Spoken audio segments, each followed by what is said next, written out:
nabonye byinshi kandi nabonye byinshi.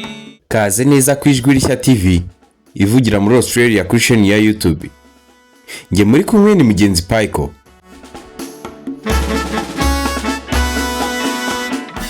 Ngira ngo mbibutse no gukanda subscribe kugira ngo muzajye mukomeza gukurikira ibiganiro byacu byose tubagezaho.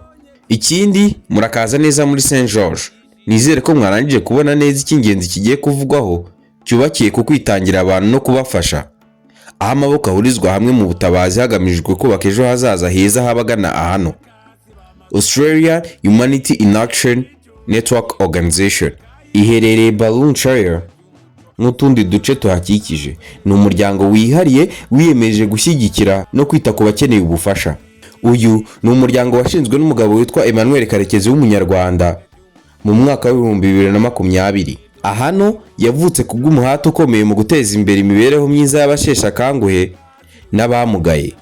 Uyu muryango ufite icyicaro muri Queensland, Australia, ikagira amashami muri Kenya no mu Rwanda. Ni umuryango mpuzamahanga wiyemeje gutanga ubufasha bwo kwita ku bari mu zabukuru n'abafite ubumuga mu rwego rwo hejuru, ikanakomeza gushyira mu bikorwa icyerekezo cyabo cyo gushyira imbere ubwigenge n'ubushobozi bw'umuntu wese bakorera. Intego ya Ahano ishingiye ku kwizera ko buri muntu wese akwiye ubuzima bwiza, yaba uri mu zabukuru cyangwa ufite ubumuga. Serivisi zabo zigamije guhuza no gutanga ibikenewe kuri buri muntu ku giti cye. Hari ubwo uzakenera n'abagufasha mu mirimo yo mu rugo, aho naho uzongera ubone ahantu hasesekaye. Kugufasha mu mirimo ugira umunsi ku munsi, ibyo babikora nko guhombya. Ukeneye ko bagufasha mu buvuzi buhambaye n'ubwibanze, abakozi ba Ahano bahora biteguye amasaha 24 kuri 24. Umuhate wa Ahano mu gutanga serivisi nziza kuwusobanukirwa biroroshye. Aho ugeze unyumva hari byinshi umaze gusobanukirwa kuri Ahano, ariko sinabura kongera kwibutsa ko uyu muryango utanga serivisi zigenewe buri muntu, bakita ku byifuzo byihariye ku bafite ubumuga butandukanye. Buri mukiriya ahabwa ubufasha no kwitabwaho kose akeneye kugira ngo abashe kubaho yisanzuye mu rugo rwe. Serivisi zabo zikwiranye n'abo mu byiciro byose by'imyaka n'ubumuga, zibafasha kubaho bigenga, bishimye, bakabona n'ubufasha bukwiriye. Abaforomokazi ba Ahano bafite uburambe mu gutanga ubufasha bw'ubuvuzi mu ngo n'ubufasha bwa farumasi. Kuva ku gukurikirana ubuzima kugeza ku gutanga imiti, bashyira imbere imibereho myiza y'umuntu ku giti cye, bigatuma ashobora kubona ubuvuzi mu bwisanzure mu rugo rwe.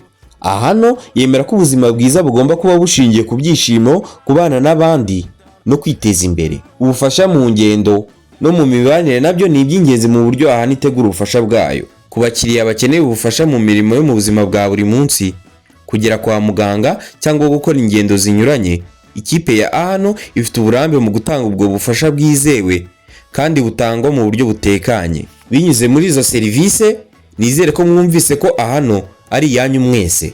Kubaho mu bwigenge bisaba kuba ahantu heza kandi hatekanye. Ibyo Ahano bizi neza. Ni nayo mpamvu itanga ubufasha mu mirimo yo mu rugo hashingiye ku byifuzo bya buri muntu.